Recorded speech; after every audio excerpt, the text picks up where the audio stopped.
Hello dear students, welcome in the class of organic chemistry. So friends, today we are going to discuss about the our new topic, that is configurations.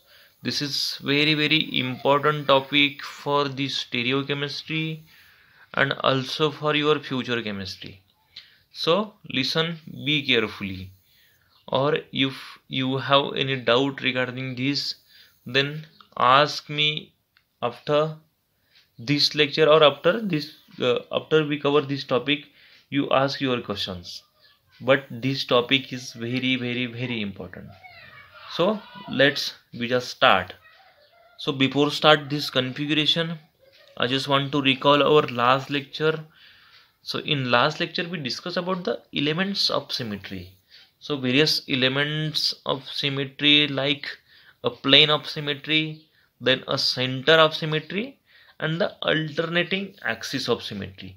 These three elements which are we discussed in last lecture very well, and these elements of symmetry or symmetry elements are also important.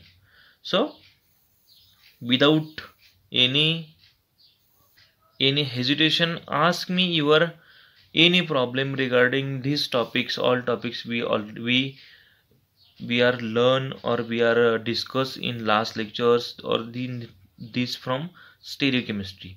So guys, without any loss of time, I start with our today's topic, that is configuration. So what is, first of all, what is configuration, or what is the definition of configuration? So the arrangement of atoms or groups in the space that characterize a stereoisomer is called as configuration, or its configuration. म्हणजेच काय तर ॲटम्सची जी arrangement असणार आहे, किंवा वेगवेगळ्या ग्रुप्सची arrangement असणार आहे around the space, around the chiral कार्बनच्या अवतीभोवती जी काही अरेंजमेंट असणार आहे आपल्या ग्रुप्सची, आणि ते जे कॅरेक्टराइज करणार आहोत आपण स्टेरिओआयसोमर्स, त्याला आपण कन्फिगरेशन असं म्हणतो. This is very simple topic. Then configuration is theoretical concept related to three-dimensional structure of chemical species and expressed by projection formula. तर कन्फिग्युरेशन काय आहे की ही थिअरॉटिकल कन्सेप्ट आहे related to three dimensional structure, की जे थ्री डायमेन्शनल स्ट्रक्चर आहे ते टू डायमेन्शनलमध्ये कन्व्हर्जन करून, किंवा कुठल्याही केमिकल स्पीसीचं जे थ्री डायमेन्शनल स्ट्रक्चर आहे ते एक्सप्रेस करण्यासाठी जो प्रोजेक्शन फॉर्म्युला आहे, त्याच्यासाठी ही थेरॉटिकल कन्सेप्ट आहे कुठली, कन्फिग्युरेशन.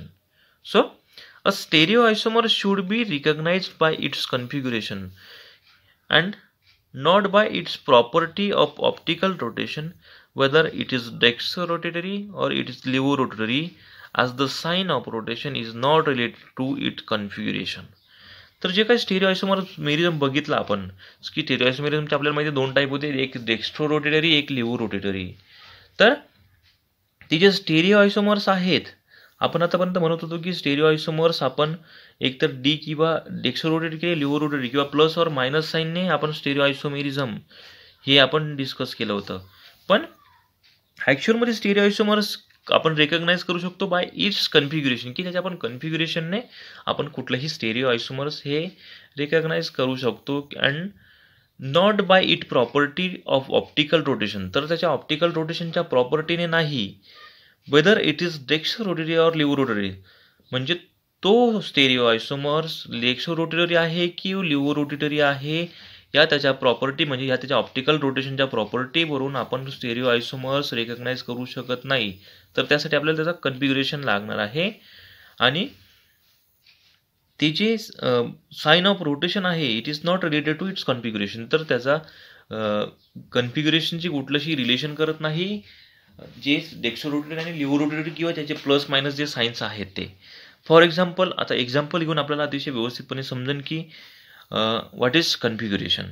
तर आपल्या पुढे दोन एक्झाम्पल्स दिलेले आहेत, एक lactic acid and its ester having same configuration possesses opposite sign of rotation.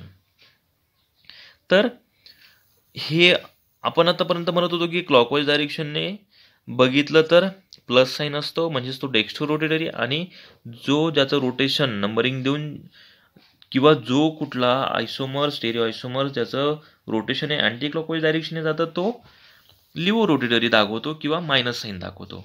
तर हे जी दोन आपल्यासमोर कंपाऊंड्स दिलेत बघा, lactic acid and methyl ester. This is lactic acid and this is ester having same configuration. म्हणजे पूर्ण बघा, बाकी पूर्ण सेम आहे, फक्त हा तुमचा ॲसिड आहे आणि हा तुमचा इस्टर आहे, COOH आणि this is COOCH3. So this is ester form of lactic acid. तर याच्यात जर बघितलं आपण तर सगळ्या गोष्टी सेम आहेत, त्याचं कन्फिग्युरेशन पण सेम असणार आहे. पण याच्यात जर बघितलं तर हे दोघंही हा प्लस साईन दाखवतोय आणि हा तुमचा मायनस साईन दाखवतोय. तर हे दोघंही आपण आयसोमर्स जे आहेत ते डेक्स्ट्रो किंवा लिव्हो रोटेटरी, आता प्लस म्हणजे डेक्स्ट्रो रोटेटरी असेल आणि मायनस म्हणजे लिव्हो रोटेटरी. चेंज काय आहे, पूर्ण ग्रुप सेम आहे, त्याचं कन्फिग्युरेशन किंवा त्याचं रोटेशन हे अँटी क्लॉकवाईज डायरेक्शनने जाणार आहे दोघांचं, पण एक प्लस साईन दाखवतो आणि एक मायनस साईन दाखवतो. तर अशा वेळेस आपल्याला त्या पर्टिक्युलर आयसोमर्सचं आपल्याला कन्फिग्युरेशन जर माहीत असेल तर त्या कन्फिग्युरेशनवरून आपण तो आयसोमर्स जो आहे तो कुठलं कन्फिग्युरेशन दाखवतो आहे हे आपण फिक्स करू शकतो. तर ज्या ज्या पद्धतीने आपण पुढे जाऊ त्या पद्धतीने आपल्याला समजणार आहे की what is configuration. So let's start with absolute configuration or in bracket R and S configuration. अतिशय महत्त्वाचा टॉपिक की आपल्याला R आणि S कन्फिग्युरेशन म्हणजे काय किंवा व्हॉट इज ॲब्सोल्यूट कन्फिग्युरेशन किंवा कुठल्याही आयसोमर्सचं R कन्फिग्युरेशन कसं काढायचं किंवा त्याचं S कन्फिग्युरेशन कसं काढायचं हे आपल्याला ह्या लेक्चरमध्ये अतिशय व्यवस्थितपणे शिकायचं आहे. किंवा इथून पुढचे जे लेक्चर्स आहेत या टॉपिक्सचे त्याच्यात तुमची ही कन्सेप्ट पूर्णपणे क्लिअर करून घेऊ आपण असं मला वाटतंय. So what is absolute configuration? It is defined as the exact arrangement of four groups in the space attached to chiral center is known as absolute configuration. So what is absolute configuration? So exact arrangement of four groups. आता हा तुमचा chiral item in the space attached to chiral center. For example, this is chiral carbon. We know that. What is chiral carbon? की chiral carbon म्हणजे असा carbon की ज्याला 4 different group attach आहेत. चारही ग्रुप्स जे आहेत ते डिफरंट आहेत, OH, COH, CH3 आणि hydrogens. So this is an chiral carbon and the exact arrangement of these four groups. This chiral carbon having all four groups. So what is absolute configuration? Absolute configuration. So it is defined as the exact arrangement of four groups in the space. तर ह्या चारही ग्रुप्सची जी exact arrangement आहे स्पेसमध्ये attach to this chiral carbon atom, this is known as absolute configuration. तर absolute कन्फिग्युरेशन तुम्हाला बऱ्यापैकी समजलं असेल की हा कायरल कार्बनला अटॅच असणारे सगळे किंवा त्याला अटॅच असणारे चारही जे ग्रुप्स आहेत त्याची एक्झॅक्ट अरेंजमेंट जी असते त्याला आपण ॲब्सोल्यूट कन्फिग्युरेशन असं म्हणतो. त्याच्या पुढे जाऊन आपण what is R configuration and what is S configuration. So the Cahn Ingold फ्रिलॉग CIP convention हे तिघही सायंटिस्ट आहेत. तर याच्या कन्व्हेन्शननुसार काय की it is used to identify the chiral center and specify the absolute configuration of stereoisomers. What is R and S configuration? According to Kahan, Ingold and Prelog, this is CIP convention. It is used to identify the chiral center and specify the absolute configuration of stereoisomers. तर R and S configuration आपण कशासाठी use करू शकतो? तर identify करण्यासाठी chiral centre identify म्हणजे chiral centre आणि त्याचं ॲब्सोल्यूट कन्फिग्युरेशन. ॲब्सोल्यूट कन्फिग्युरेशन म्हणजे त्याच्या चारही डिफरंट ग्रुपची जी अरेंजमेंट आहे एक्झॅक्ट अरेंजमेंट, ती अरेंजमेंट आपण किंवा स्पेसिफाय करण्यासाठी किंवा ती अरेंजमेंट आपण आयडेंटिफाय करण्यासाठी आपण R आणि S कन्फिग्युरेशन जे आहे हे यूज करत असतो. तर सगळ्यात आधी आपण R कन्फिग्युरेशनने सुरुवात करूया. मला वाटतं की थोडं फास्ट होतंय पण आपलं अजून बरंच चॅप्टर बाकी आहे त्याच्यामुळे हळूहळू थोडं पुढे जाऊया. खूप जास्त फास्ट पण घेत नाही पण समजतंय म्हणून परत परत त्याच गोष्टी रिपीट करण्यापेक्षा थोडंसं फास्ट जातोय पण ठीक आहे. पण एवढाही फास्ट नाही जाणार की तुम्हाला समजणार नाही. पण आपण अतिशय शांततेत घेतोय पण हे जे थेरॉटिकल जे आहे ते वाचूनही क्लिअर होणार आहेत तर ते थोडं फास्ट घेतलं. So what is R configuration? This R stands for Latin word is rectus What is rectus? Rectus means right-handed or clockwise direction rotation. So what is R configuration? Symbol R represent the Latin word rectus. R stands for rectus. And what is rectus is a Latin word. And what is meaning of rectus? The rectus it means right-handed or clockwise direction. आपल्याला right handed म्हणजे आपलं clockwise direction घड्याळ घड्याळ कशा पद्धतीने आपलं फिरत असतं क्लॉकवाईज डायरेक्शन आहे 1 2 3 4 5 that direction is called as clockwise direction or from right handed side. So this is R stands for rectus. And what is S configuration? The symbol S represent the Latin word sinister. This is sinister. So what is S stands for? S represent the Latin word sinister. Sinister S stands for this sinister. It means left handed.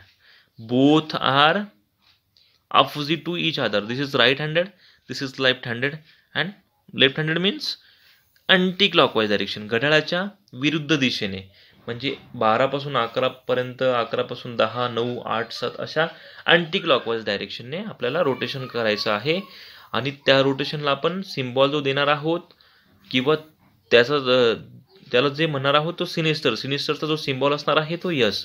So आपल्याला कुठलाही आयसोमर्स आता ही महत्त्वाची line आहे की कुठलाही आयसोमर्स किंवा stereo आयसोमर्स ज्या chiral कार्बनला 4 डिफरंट म्हणजे कुठलंही ॲब्सोल्यूट कॉन्फिगरेशन की कुठल्याही कायरल कार्बनला 4 डिफरंट ग्रुप अटॅच आहेत तर मग त्या 4ही डिफरंट ग्रुप्सचं रोटेशन किंवा according to their atomic number त्याच्या ॲटॉमिक नंबरनुसार आपण नंबरिंग देऊन त्याचं रोटेशन जे आहे ते क्लॉकवाईज डायरेक्शनने होतंय की अँटी क्लॉकवाईज डायरेक्शनने हे आपल्याला ठरवायचं आहे.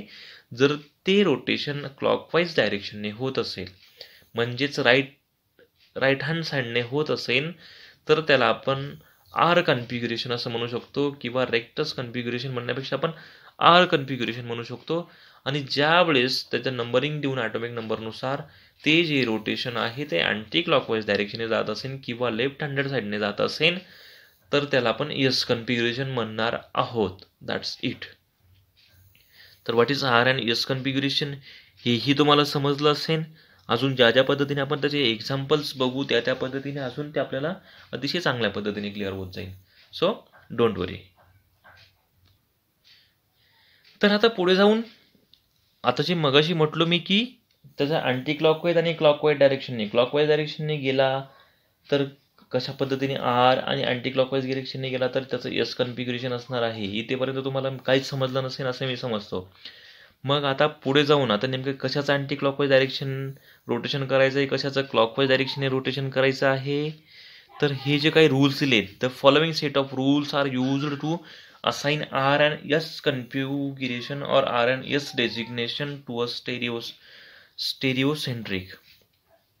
तर हे जे काही रूल्स आहेत आर आणि एस कन्फिग्युरेशन असाइन करायची आता वेगवेगळ्या आयसोमर्सचे आपल्याला आर आणि एस कन्फिग्युरेशन काढायचे आहेत तर मग ते आर आणि एस कन्फिग्युरेशन काढताना त्याचे काही रूल्स आहेत ते रूल्स फॉलो करून आपल्याला कुठल्याही स्टेरिओ आयसोमर्सचं आर आणि एस कन्फिग्युरेशन कशा पद्धतीने काढायचं किंवा कुठला आयसोमर हा आर कन्फिग्युरेशन दाखवणार आहे आणि कुठला एस कन्फिग्युरेशन दाखवणार आहे हे आपल्याला ठरवायचं आहे. So these are the rules for nomenclature of R and S configuration. So first rule is each group on the chiral atom is assigned a priority in sequence. 1 is greater than 2, 2 is greater than 3, 3 is greater than 4. तर पहिला rule काय सांगतोय आपला each group of the chiral atom is assigned a priority in sequence of 1 is greater than 2, 2 is greater than 3 and 3 is greater than 4. तर आपला जो chiral item आहे आपल्याला माहिती आहे कायरल ॲटमला 4 डिफरंट ग्रुप्स जे आहेत ते अटॅच असणार आहेत आणि त्यातला इच ग्रुप म्हणजे त्या कायरल कार्बनला असलेल्या 4ही ग्रुप्सपैकी प्रत्येक ग्रुप अशा पद्धतीने असाइन करायचा आहे त्याच्या प्रायोरिटी ऑर्डरनुसार in sequence 1 is greater than 2, 2 is greater than 3 and 3 is greater than 4. तर ते 4 डिफरंट ग्रुप्स असणार आहेत आपल्या कायरल कार्बनला. त्याच्यात प्रायोरिटी ठरवायची. आपल्याला चारही त्या ग्रुप्सची प्रायोरिटी जी आहे ती ठरवायची आहे. आणि ती प्रायोरिटी कशा सिक्वेन्सने, की 1 2 3 4, 1 is greater than 2, 2 is greater than 3 and 3 is greater than 4. अशा पद्धतीच्या प्रायोरिटीच्या सिक्वेन्सने आपल्याला ते चारही ग्रुप्स जे आहेत किंवा त्या चारही ग्रुप्सला आपल्याला असाइन करायचं आहे. आता तुमच्या पुढे पुढचा प्रश्न पडाला असेल की ती प्रायोरिटी नेमकी कशाच्या बेसिसवर द्यायची. जे चार वेगवेगळे जे ॲटम्स आहेत किंवा चार वेगवेगळे जे ग्रुप्स ऑफ ॲटम्स आहेत कायरल कार्बनला, तर त्याला प्रायोरिटी जी द्यायची आहे सिक्वेन्सने ती नेमक्या कशाच्या बेसिसवर द्यायची. तो आपला सेकंड रूल लगेच. द ॲटम अतिशय काळजीपूर्वक आहे का, अतिशय महत्त्वाचा टॉपिक आहे. हे रूल समजले नाही तर तुम्हाला आर आणि एस कन्फिग्युरेशन काढता येणार नाही. So the second rule is atoms with higher atomic number receives higher priorities. पहिला रूल बघितला आपण की कायरल कार्बनला ॲटम असणारे चारही जे ग्रुप्स आहेत ते असाइन करायचे आहेत अकॉर्डिंग टू देअर प्रायोरिटी. आणि प्रायोरिटी सिक्वेन्स इज 1 2 3 4. आता ती जी प्रायोरिटी आहे ती कशावरून ठरवायची आहे, तर ज्या ॲटम्सचा किंवा ज्या ग्रुपचा हायर ॲटॉमिक नंबर असणार आहे त्या ग्रुपला किंवा त्या ॲटमला आपल्याला हायर प्रायोरिटी द्यायची. म्हणजे जे चार वेगवेगळे ग्रुप्स असतील त्या चारही ग्रुप्सला त्याच्या ॲटॉमिक नंबरच्या बेसिसवर आपल्याला त्याची प्रायोरिटी द्यायची. ती तर ज्याचा ॲटॉमिक नंबर हा हाय असेल त्याला 1 प्रायोरिटी. म्हणजे चार वेगवेगळे ग्रुप्स आहेत, चारहींचे ॲटॉमिक नंबर हे वेगवेगळे असणार आहेत, दॅट्स इट. पण ते ॲटॉमिक नंबर वेगळे असल्यानंतर त्या सगळ्यात जास्त ॲटॉमिक नंबर ज्या कुठल्या ग्रुपचा असेल त्याला फर्स्ट प्रायोरिटी, त्या फर्स्टपेक्षा सेकंडचा कमी असेल पण थर्डपेक्षा जास्त असेल. म्हणजे सेकंड हायेस्ट असणाऱ्याला सेकंड प्रायोरिटी, थर्ड हायेस्ट असणाऱ्याला थर्ड आणि सगळ्यात कमी असणाऱ्याला पण फोर्थ प्रायोरिटी. अँड प्रायोरिटी कशा पद्धतीने 1 is greater than 2. Atomic number जास्त आहे तर प्रायोरिटी अशीच येणार आहे की 1 इज ग्रेटर दॅन 2. तर इथे समजायला हवं की ज्याचा ॲटॉमिक नंबर त्याला 1 प्रायोरिटी, याच्यापेक्षा कमी त्याला 2, याच्यापेक्षा कमी याला 3 आणि सगळ्यात कमी त्याला आपण 4 प्रायोरिटी. तर इथे काही ग्रुप्स किंवा एलिमेंट्स दिले आहेत पिरियडिक टेबलमधले की ज्याच्यावरून आपल्याला अजून क्लिअरपणे समजेल की for example iodine having atomic number is 53. So iodine is greater than bromine because bromine having atomic number is 35. 53 is greater than 35. So iodine is greater than bromine. Bromine is greater than chlorine because chlorine having 17 as a atomic number. Then chlorine is greater than sulfur. Sulfur having 16 atomic number. 16 is and 17 is greater than 16. And the next one is oxygen. Oxygen having atomic number 8. So sulfur is greater than oxygen. Then nitrogen having atomic number 7. So oxygen is greater than nitrogen because oxygen having atomic number is 8. So nitrogen is greater than carbon and carbon is greater than hydrogen. तर हे काही elements दिले आहेत पण हे as a example म्हणून घेतल्यात आपण. पण कुठलाही एलिमेंट असला त्याच्यासाठी तुम्हाला त्याचे ॲटॉमिक नंबर्स, मी परत सांगतो की तुम्हाला जो पिरियडिक टेबल आहे तो पिरियडिक टेबल तुमची 100%पैकी 40 ते 50% केमिस्ट्री ही तिथेच क्लिअर करून घेतो. सो सगळ्यात आधी पिरियडिक टेबल पाठ करा. यूट्यूबवर वेगवेगळ्या ट्रिक्स आहेत त्याच्या पाठ करायच्या. परत सांगतोय अतिशय सोपा आहे. जर तुम्हाला एकदा पूर्ण पिरियडिक टेबल समजला तर तुमची बरीचशी केमिस्ट्री तिथेच क्लिअर होते. सो तो वेगळा पार्ट आहे. बट इथे बघायचं काय तर आपल्याला आयोडीन बघा, मी सगळ्यांना ग्रेटर साईन दिली त्याच्या according to their atomic number. 53 is greater than 35, 35 is greater than 17, 70 is greater than 16, 16 is greater than 8, 8 is greater than 7, 7 is greater than 6 and 6 is greater than 1. So अशा पद्धतीने आपण sequence लावला आहे. तर मग priority जी द्यायची ती कशाने, की त्याच्या ॲटॉमिक नंबरनुसार ज्याचा हायर ॲटॉमिक नंबर असेल त्याला हायर प्रायोरिटी द्यायची. This is second rule. Now the third rule. आता पुढे जाऊन आता फॉर एक्झाम्पल आता एक याचं एक्झाम्पल बघूया. याच्यावरून तुमच्या अजून क्लिअर होईल की हे जे आपण वरचे 2 रूल बघितले. फॉर एक्झाम्पल हा बघा तुमचा सिम्पल एक कायरल कार्बनला 4 वेगवेगळे डिफरंट ग्रुप्स अटॅच आहेत. सगळ्यात आधी त्याला काय करायचं, हा जो पूर्ण मॉलिक्यूल आहे ब्रोमो क्लोरो आयोडो मिथेन, तर प्रायोरिटी आधी देऊन द्यायची. Priority order is iodine. इथे काय काय आहे, आयोडीन आहे, ब्रोमिन आहे, क्लोरीन आहे आणि हायड्रोजन आहे. So iodine having 53. तर आयोडीन हा सगळ्यात ग्रेटर आहे किंवा हायर ॲटॉमिक नंबर असलेला एलिमेंट आहे. So iodine is greater than bromine because bromine is 35. So and chlorine is 17. So 35 is greater than 17. So first of all iodine, priority order is iodine, then bromine, then chlorine and last one is hydrogen. तर इथे numbering देऊन घेतले बघा आपण. आयोडीनला 1, ब्रोमीनला 2nd, क्लोरीनला 3rd आणि this one is hydrogen is 4th. तर ह्या एक्झाम्पलवरून अजून तुम्हाला बऱ्यापैकी त्याचा सिक्वेन्स किंवा त्याची प्रायोरिटी ही लक्षात आली असेल. त्यानंतर पुढे जाऊन पुढचा जो रूल आहे 3rd rule, sorry, if atom attach to the chiral carbon are the same. आता त्याच्या पुढे जाऊन पुढचा रूल, आता एखाद्या कायरल कार्बनला आपल्याला माहिती की 2 वेगवेगळे ग्रुप्स अटॅच आहेत, पण 4 वेगवेगळे डिफरंट ग्रुप्स अटॅच असतो, आपण त्याला कायरल कार्बन म्हणतो. मग atom attach to chiral carbon are the same. Compare the atom attached to the each of these first atom.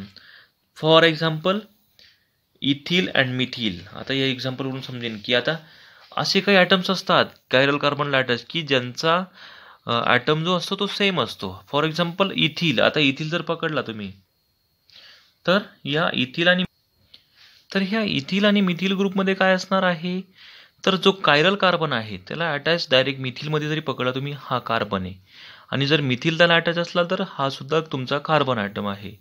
मग atom attach to chiral carbon are the same. मग ज्यावेळेस अशा पद्धतीची सिच्युएशन येईल, आता इथिल म्हणजे CH2CH3 आपला तो डायरेक्टली अटॅच कायरल कार्बनला आहे, त्याचं एक्झाम्पल आपण बघूया. आधी हे ऐकून घ्या. आणि दुसरा जो ग्रुप आहे तो मिथिल असतो. एक मिथिल आणि एक इथिल असल्यावर तो कायरल कार्बन असणार आहे की हा इथिल वेगळा ग्रुप आहे आणि मिथिल वेगळा ग्रुप आहे.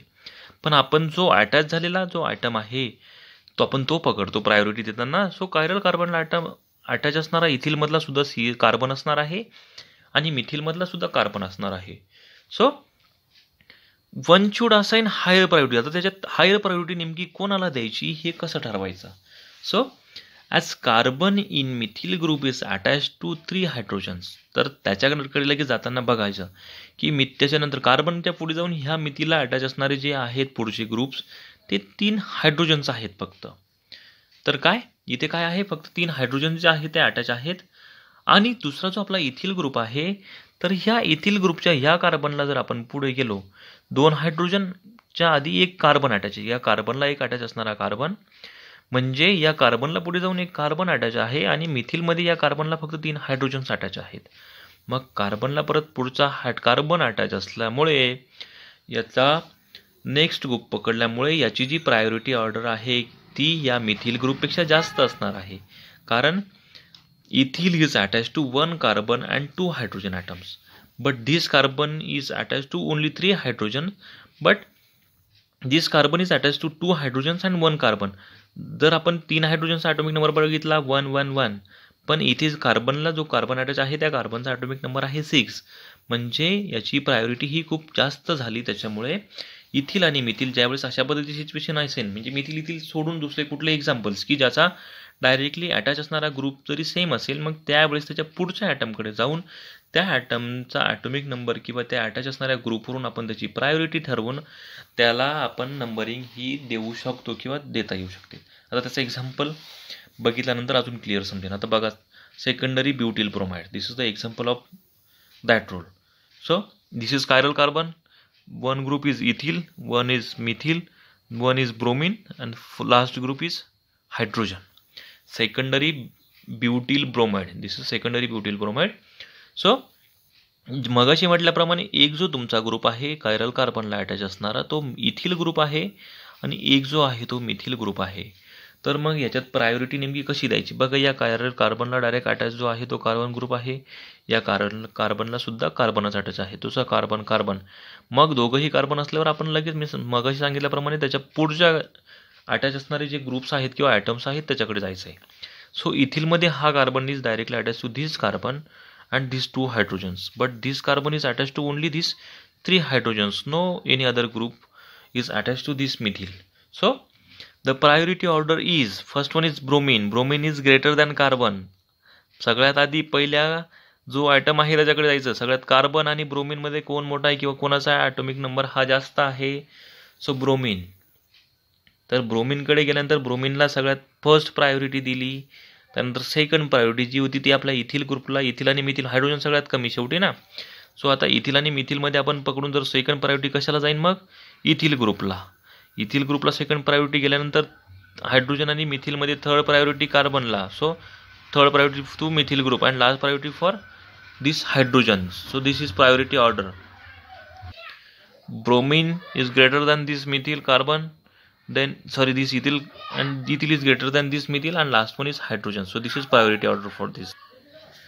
आता पुढचा रूल काय आहे? Third rule. तर when atomic numbers are the same, the atomic weight or mass number are considered thus between hydrogen and deuterium. This is very very important. तर ज्यावेळेस ॲटॉमिक नंबर ते फक्त ह्याच केसमध्ये आहे की कुठल्या केसमध्ये? फक्त हायड्रोजन आणि ड्यूटेरियममध्ये, की तो ड्यूटेरियम जो आहे तो हायड्रोजनचा आयसोटोप आहे. सो ॲटॉमिक नंबर ज्यावेळेस दोघांचा हायड्रोजनचा आणि ड्यूटेरियमचा ॲटॉमिक नंबर हा सेम आहे 1 पण जो ॲटॉमिक वेट आहे ते ड्यूटेरियमचं जास्त आहे ॲज कम्पेअर टू हायड्रोजन. मग ज्यावेळेस दोघांचा ॲटॉमिक नंबर सेम असणार आहे हायड्रोजन आणि ड्यूटेरियममध्ये, तर त्यानंतर आपल्याला पुढे कशाकडे जायचं? तर ॲटॉमिक वेटकडे, म्हणजेच त्याचा मास नंबरकडे किंवा त्याच्या मॉलिक्युलर वेटकडे. तर मग ड्यूटेरियमचं मास किती आहे? 3 आणि हायड्रोजनचं मास आहे 2. सो ज्यावेळेस दोघांचा ॲटॉमिक नंबर सेम असेल त्यावेळेस आपण मास नंबरकडे जायचं आहे. आणि मास नंबर ड्यूटेरियमचं जास्त असल्यामुळे या दोघांमध्ये जर ज्यावेळेस कुठल्याही ॲटमला कुठल्याही कायरल कार्बनला हायड्रोजन आणि ड्यूटेरियम अटॅच असेल तर प्रायोरिटी जी आहे ती ड्यूटेरियमला आधी द्यायची, नंतर हायड्रोजनला. Deuterium has higher priority. तसं एक्झाम्पल आहे. तर this is example for this. So this is chiral carbon 1 OH, fluorine, deuterium आणि hydrogen. So priority order is ऑक्सिजनपेक्षा क्लोरीनची प्रायोरिटी किंवा क्लोरीनचा ॲटॉमिक नंबर हा जास्त आहे. क्लोरीनला फर्स्ट प्रायोरिटी, त्यानंतर ड्यूटेरियम, हायड्रोजन. आणि ऑक्सिजनमध्ये ऑक्सिजनचा ॲटॉमिक नंबर हा जास्त आहे. So second priority goes to OH, this is hydroxyl group. Then आता हे महत्त्वाचं, हायड्रोजन आणि ड्यूटेरियममध्ये मग अशी सांगितल्याप्रमाणे मास नंबर जास्त असणार आपला deuterium. So third priority is goes to this deuterium and last for this hydrogen. So this first, second, third and fourth. Third and this fourth. तर अशा पद्धतीची प्रायोरिटी ऑर्डर जी आहे ती असणार आहे. तर हा एक महत्त्वाचा रूल जो आहे तो लक्षात ठेवायचा आहे.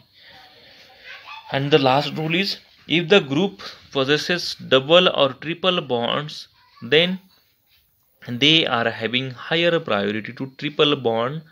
ज्या वेळेस डबल आणि ट्रिपल बॉन्ड असलेले ग्रुप्स अटॅच असणार आहेत कायरल कार्बनला त्यावेळेस काय?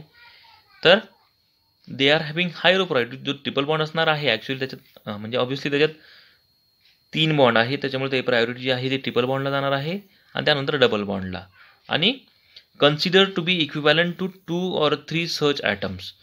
तर जर डबल बॉन्ड असेल तर मग फॉर एक्झाम्पल, आता एक्झाम्पलवरून समजेन की कार्बन कार्बन डबल बॉन्ड असेल तर तो अशा पद्धतीने कन्सिडर करायचे की या डबल बॉन्ड म्हणजे एका कार्बनला 2 वेगवेगळे कार्बन्स जे आहेत ते अटॅच आहेत. तसंच कार्बन मोनॉक्साईड म्हणजे कार्बन मोनॉक्साईड असेल तर ह्या डबल बॉन्ड म्हणजे या कार्बनला 2 ऑक्सिजन जे आहेत ते अटॅच आहेत. त्यानंतर cyanide triple bond carbon nitrogen triple bond, तर ह्या कार्बनला 3 बॉन्ड म्हणजे त्याला 3 वेगवेगळे नायट्रोजन्स जे आहेत ते अटॅच आहेत. आणि जर तुमच्याकडे बेन्झिन रिंग असेल तर हा तुमचा कार्बन, इकडचा कार्बन म्हणजेच या डबल बॉन्ड, इथे एक डबल बॉन्ड एक सिंगल बॉन्ड म्हणजे 2 आणि 1 3 असे 3 कार्बन्स त्याला अटॅच आहेत. तर अशा पद्धतीचे डबल बॉन्ड आणि ट्रिपल बॉन्डमध्ये सुद्धा आपल्याला प्रायोरिटी कशा पद्धतीने द्यायची आहे हे सुद्धा हा सुद्धा एक महत्त्वाचा रूल आहे. सो अशा पद्धतीने हे सगळे रूल्स आहेत. कशा पद्धतीने प्रायोरिटी द्यायची, कशा पद्धतीने नंबरिंग द्यायची, सगळ्यात आधी सिक्वेन्स ठरवायचा. कायरल कार्बनला अटॅच करून त्याची प्रायोरिटी ठरवायची आपल्याला 1 2 3 4. प्रायोरिटी कशाच्या बेसिसवर? सगळ्यात आधी पहिली प्रायोरिटी ठरवायची आहे ती ॲटॉमिक नंबरच्या बेसिसवर. ज्याचा ॲटॉमिक नंबर हा जास्त त्याला प्रायोरिटी सगळ्यात आधी द्यायची कुठल्याही 4 ग्रुप्समध्ये. हा झाला सेकंड रूल. त्यानंतर पुढे जाऊन ज्यावेळेस सेम ॲटम्स असतील कायरल कार्बनला अटॅच लाईक मिथेन आणि इथेनमध्ये, तर मग त्याच्या नेक्स्ट जो ॲटम असणार आहे त्या आपल्या ग्रुपला अटॅच असणारा नेक्स्ट ॲटम, त्या ॲटमच्या ॲटॉमिक नंबर किंवा त्या ग्रुप्सवरून आपण प्रायोरिटी ठरवायची आहे. लाईक मिथेन आणि इथेनमध्ये आपण इथेनला पुढचा एक कार्बन अटॅच आहे आणि 2 हायड्रोजन अटॅच आहेत. सो इथेनला आधी प्रायोरिटी दिली, नंतर मिथेनला.